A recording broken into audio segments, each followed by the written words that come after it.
The issues that hurt Democrats this election was immigration and the border. A majority of voters thought Donald Trump was a better choice to solve the crisis. Now, part of the debate was spurred by the murder of the Georgia nursing student, Laken Riley, who was killed by an illegal immigrant.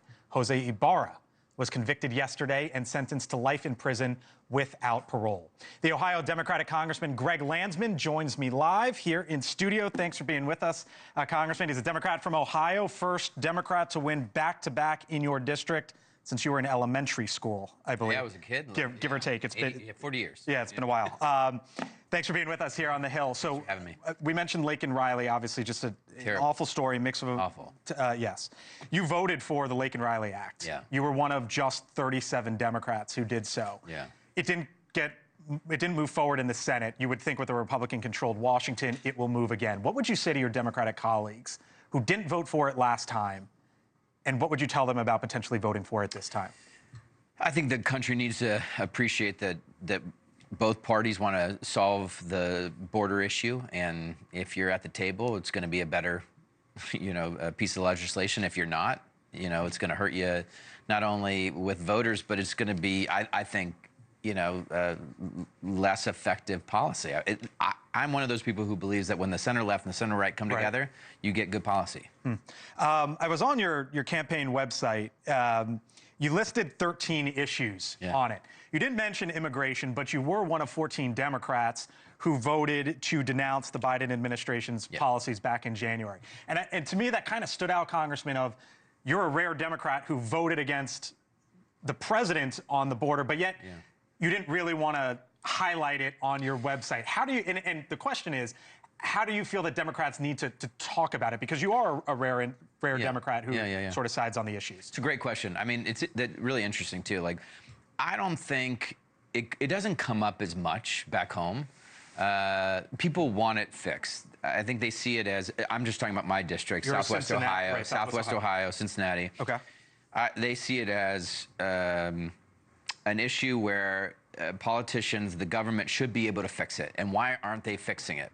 Right? So it does come up in that regard, but they see it in part of this larger problem of politics being broken.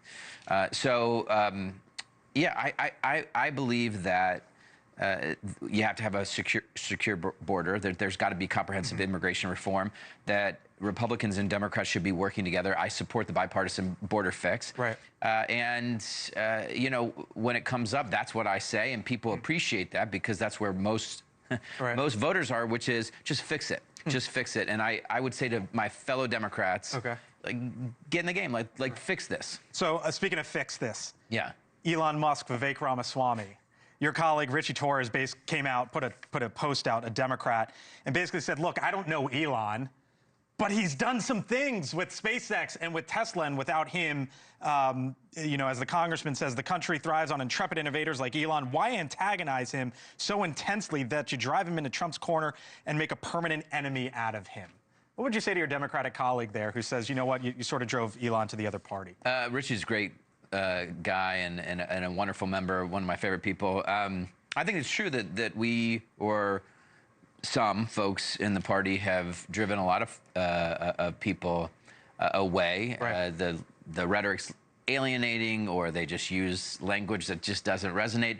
Ultimately, everyone wants people that represent them to like them.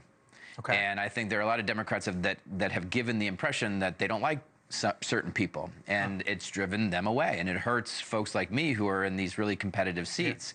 And so, I don't disagree with Richie. However, the ... is what? The ... is this. Billionaires, God bless them, they've made a lot of money. Wildly successful. Wildly successful. They've taken more and more of our power and money, and I don't like the idea of having all these billionaires running our government. It should be folks that know how to do it. Let me leave you with this, Ohio. Yeah. You, as I mentioned, first time in 40 years a Democrat has held your district back-to-back years. I'm looking at Ohio, Congressman. Barack Obama won it by 3, then Donald Trump +8, +8, +11. The vice president-elect from Ohio. Governor's mansion has been red for the last 4 elections. What's going on in your home state? It's a deep red state. It used to be a swing state, no more. It's a lot of workers, and I mean, Sherrod Brown, who's a big worker, guy who's been focused on workers and standing up to big corporations. He outperformed Harris by 8 in the Senate race. Right. Vance is one of my constituents, so I'm his member of Congress. Okay. In my district's 50-50.